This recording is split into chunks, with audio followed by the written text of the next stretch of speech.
All right, day 2. I thought I was going to do day 2 yesterday on Saturday, but I been working all day moving things out of the lab into the studio, and my wife brought me a sandwich from Buc-ee's, and I spent all night long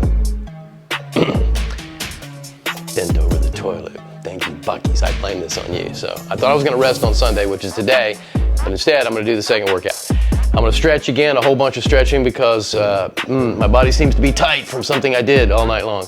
And then I'm going to do some chest and work around my damaged shoulder. There are some pads, really nice upholstered pads that go here. Like, I just haven't put them there yet. I'm reupholstering everything in Ferrari red. Yep, that's what I'm doing.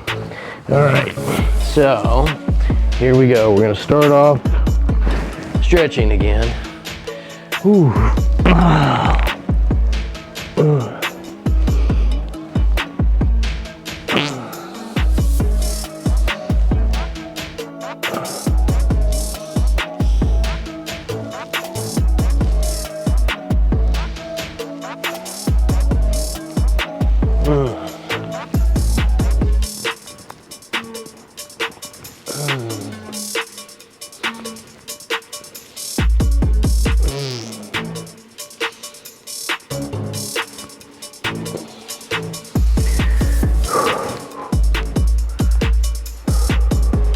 Like I mentioned, one of the nice things about the Roboflex is that there's a hard structure for you to hold on to, and more importantly, to push yourself back off of.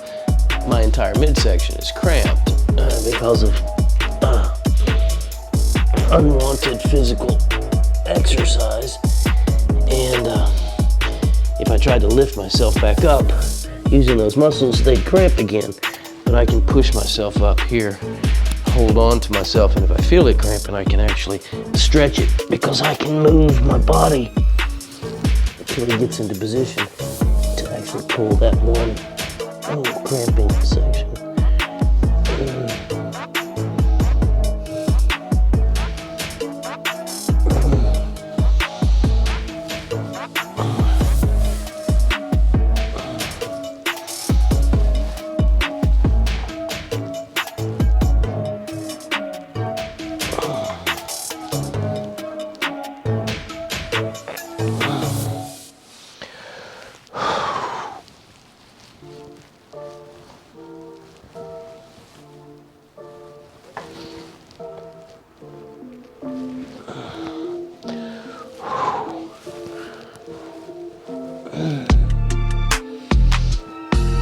You can't see it, but the footrest is right here. I'm gonna reach down and hold on to it. You can also hold on. That's what these grips here are for. I had to hold on to it. Push. You find the one that's the right, depending on what your flexibility level is.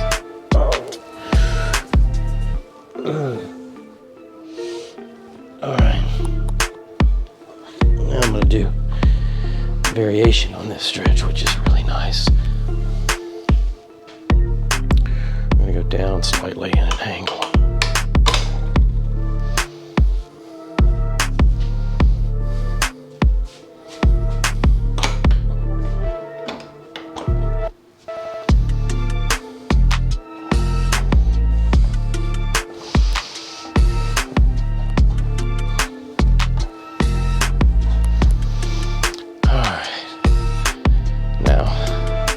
Actually going to be leaning forward and down.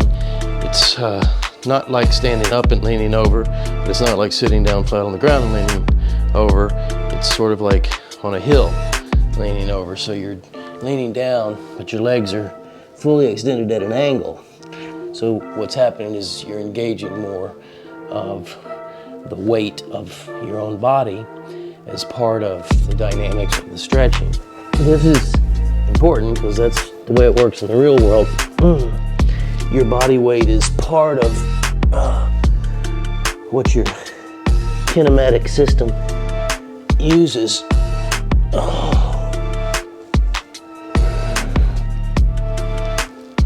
to perform biolocomotion, which is what our bodies are actually engineered to do, exclusively, by the way.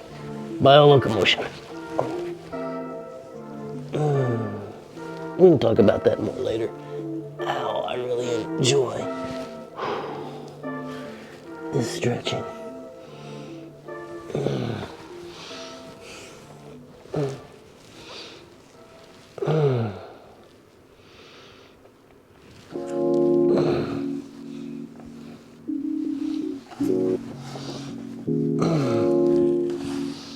Yep, you can't see any of that. I should tilt it down some so you can. Hold on.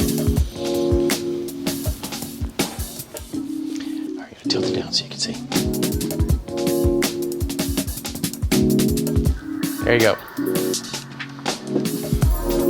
Now you can see. Yeah, see? There you go. That's it. It just allows you to get yourself into a strong and stretched position, because in order to apply the stretching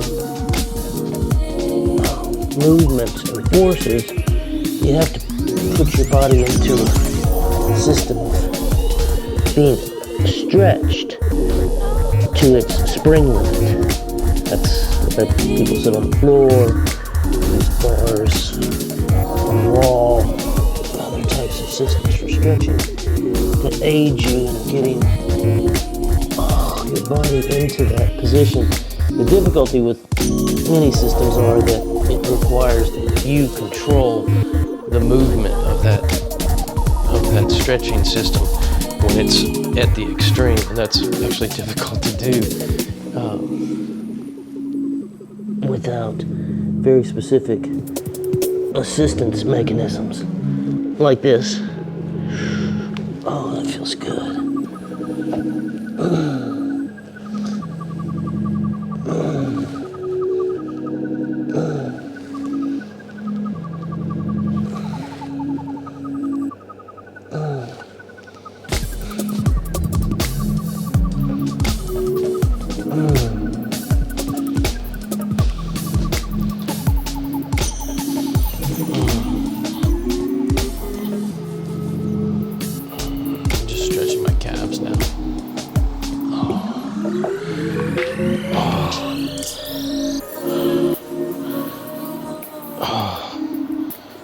Oh yeah.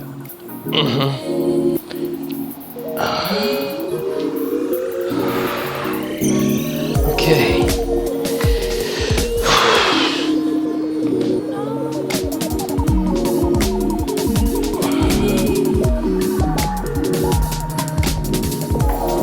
This side over here is the one that's cramped the most from my nocturnal regurgitations.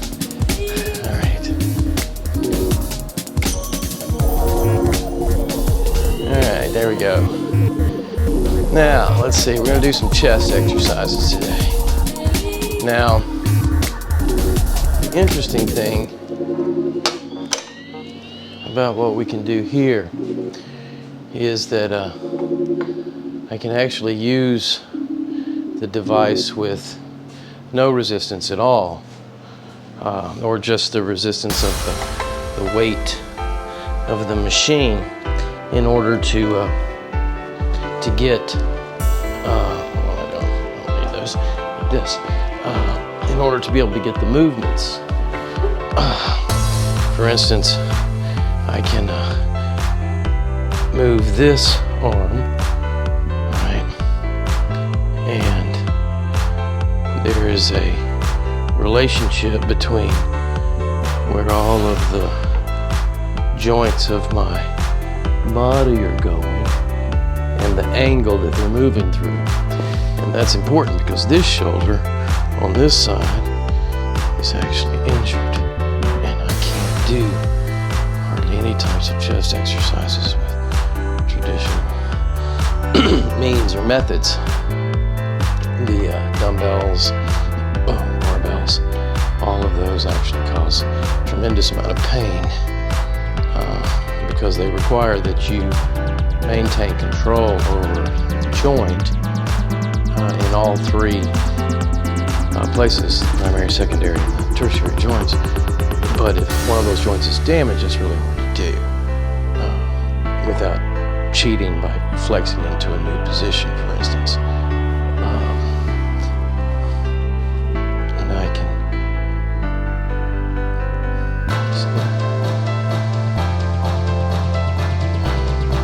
now, if you were to see this from the side, my arms are not moving at a 90 degrees plane to my body.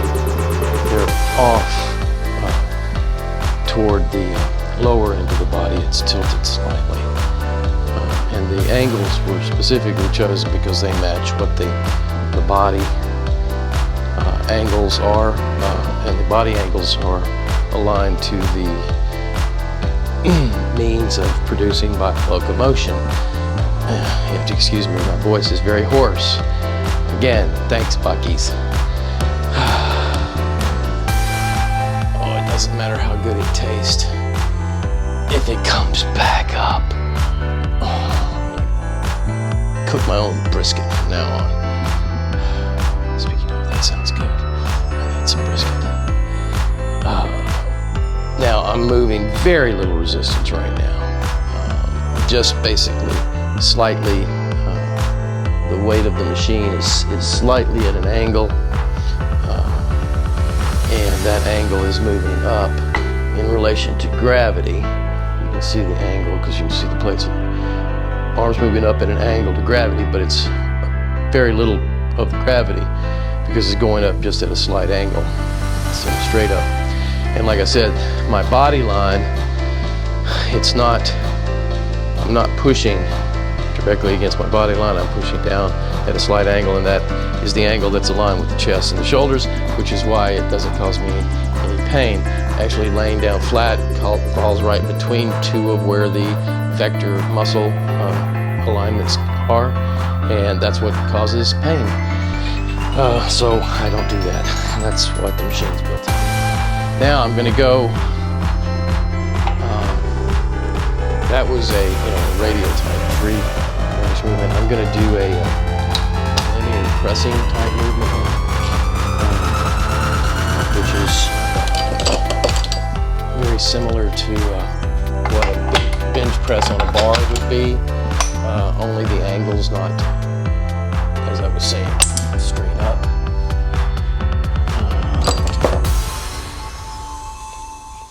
So, this is what the unique part of this device is, that it allows you to perform different types of movements, linear movements, radial type arc movements, and they're all very accurately controlled, robotically controlled. All right, here we go. Now this is just basically a flat bench press, only at that slight angle.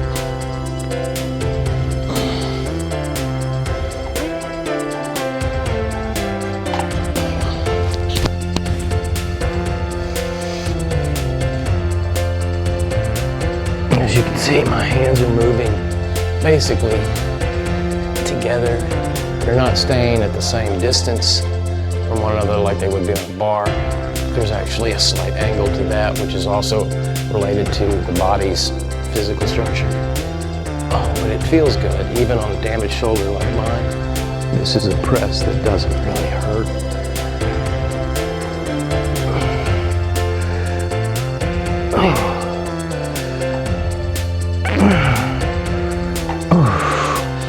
And even though I'm using a rubber band, which has a very sharp curve resistance over length, force curve, because of the gearing and the mechanics, it's very flat, so the resistance is the same, just as if it were a barbell. So this is nothing different than an actual slightly declined bench press.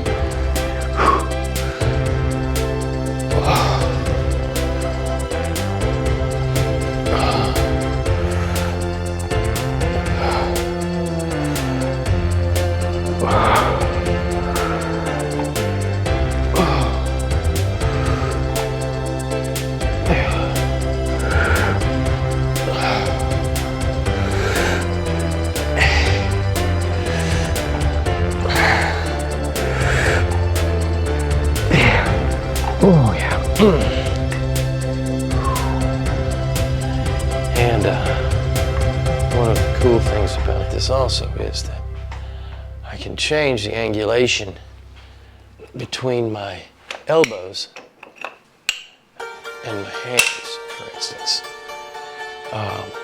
And when you do that, of course, like any bodybuilder who's done this knows, you change the angle of where you're moving, it's going to change which part of your body's doing it.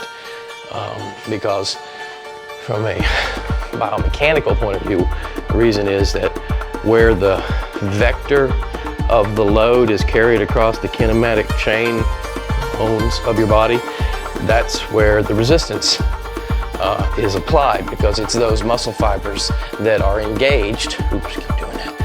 Those muscle fibers that are engaged. All right.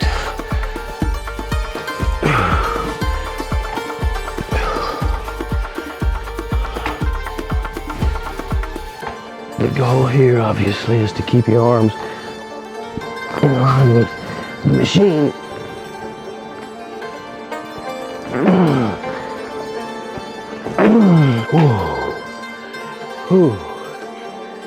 See, I went off the big muscles into slightly smaller area muscles engaging some of the shoulder. And so that weight was a lot heavier feeling than it was when it was in this position. All right, now I'm going to go down even deeper onto my chest by lowering the angle. This is the equivalent of a head down decline on a bench. Now I'll have to raise up the shoulders. Yeah, I'll show you. It's just a typical robot control mechanism. Raise up the shoulders.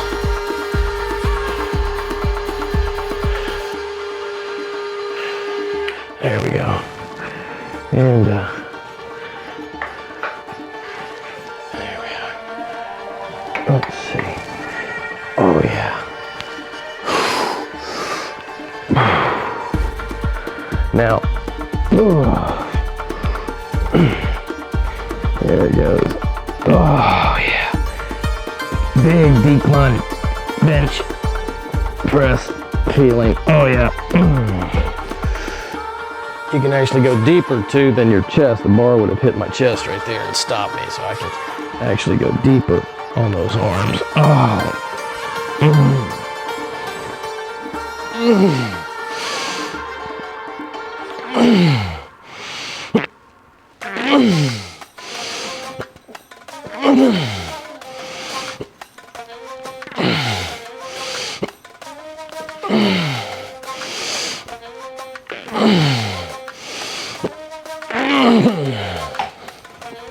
And as anybody who's, done chest exercises know, the deeper that angle, the stronger you get, because you're engaging so much more of the big part of the pectoralis. Whew. Yeah, that's definitely burning. Whew. Let's do one more set of that. Because again, don't want to overdo it like I did last night. Thanks, Bucky's. Yeah, overdid it all just in my abdominals and in my back too. Just all that exercise over a hour and 45-minute time frame. That's a long exercise bout too, Bucky's. Okay.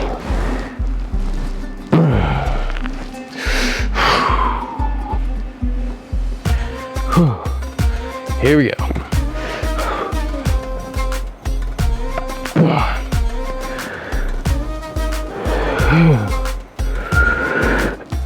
3.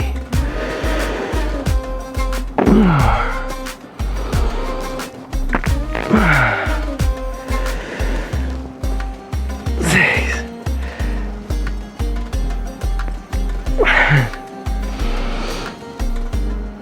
8. 9. 10. Oh, okay. Yes. Yes. That's a lot. Okay. All right. Oh, yeah, I can feel it. Let's do some radial work with that. I don't think I can do that much weight, even at that low cost. No, I know I can't. Let's see what we got here.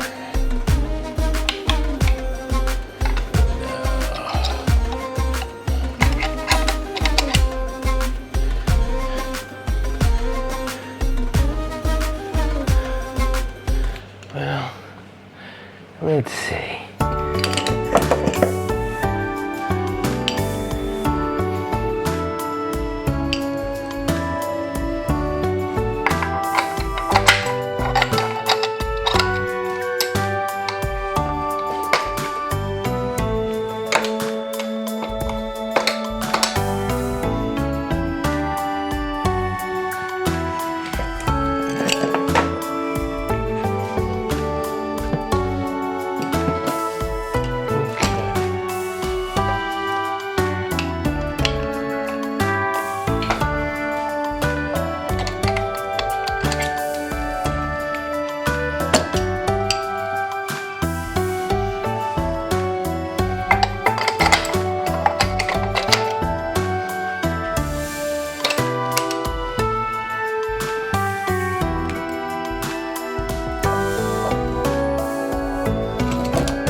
Okay. Now, I put a load on the primary joint of my shoulder and a different load on my elbow. And I should be able to get some really nice dumbbell type. Oh, let's see.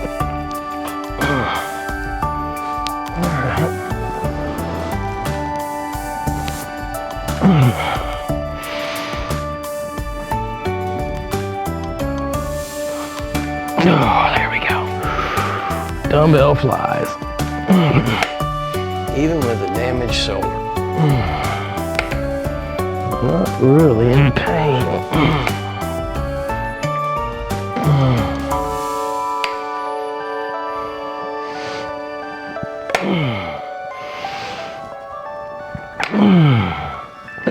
I would like to drop it down just a little bit on the primary joint, which is my chest.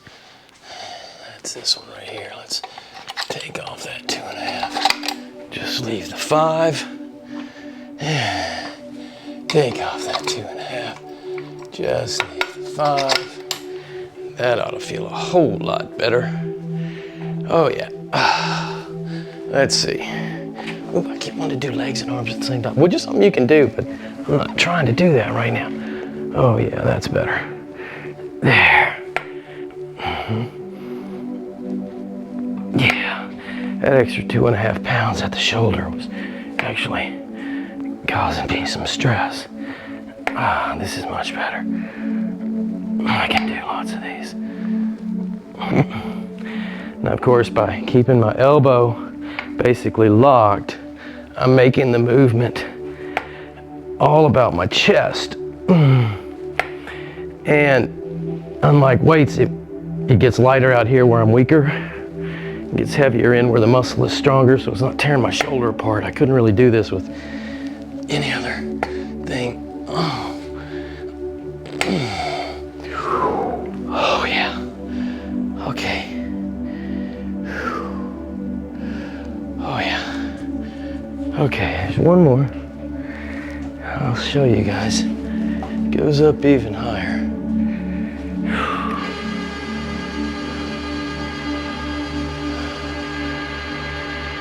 This is an extreme decline fly.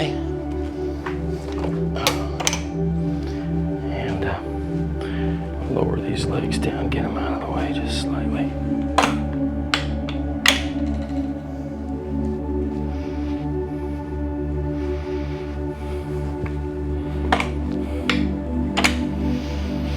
Okay.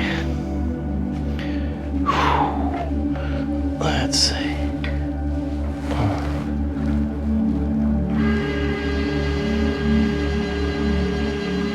There we go.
Get something close to this with cables, but it's not exactly the same.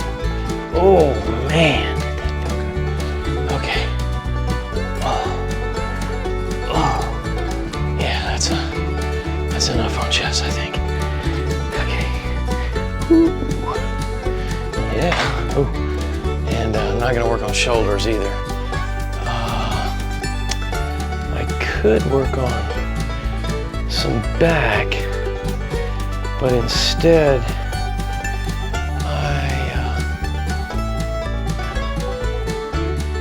no, because I got triceps when I push that. Let's do some abdominal work. Like I didn't get enough overnight. I need to stretch those things out. All right.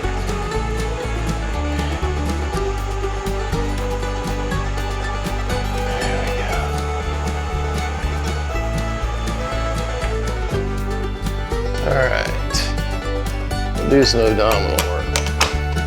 The abdominal work on here is pretty unique anyway.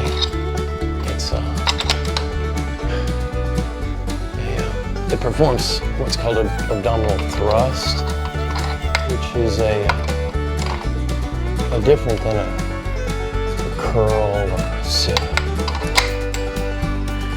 It's quite unique, actually.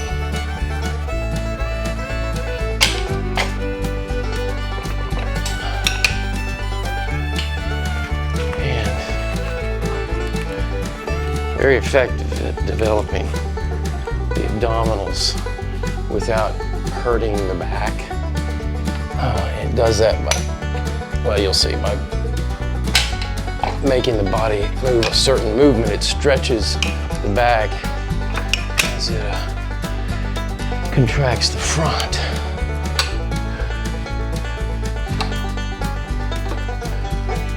Let's see, I think that's my setting.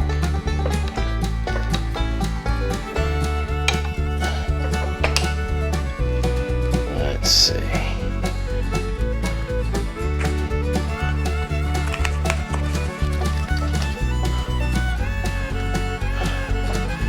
These are normally a pulsar too, but I wanted to get out here and get started. Oops, wrong one. As soon as possible. Because you know me, I'm impatient. Well, if you know me, you know I'm impatient. Oh yeah, that's right. Okay.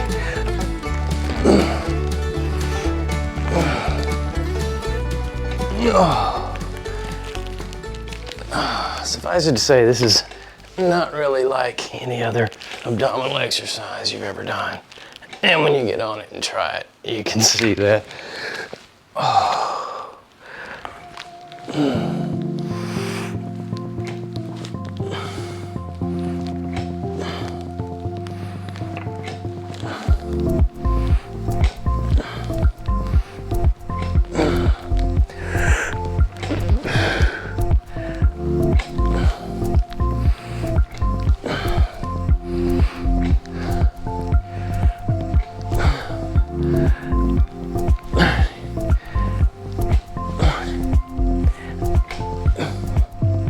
Okay.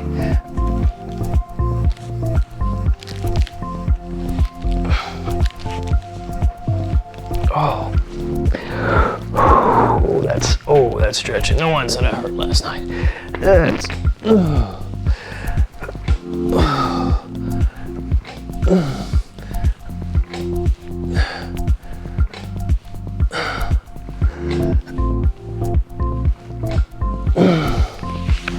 Okay.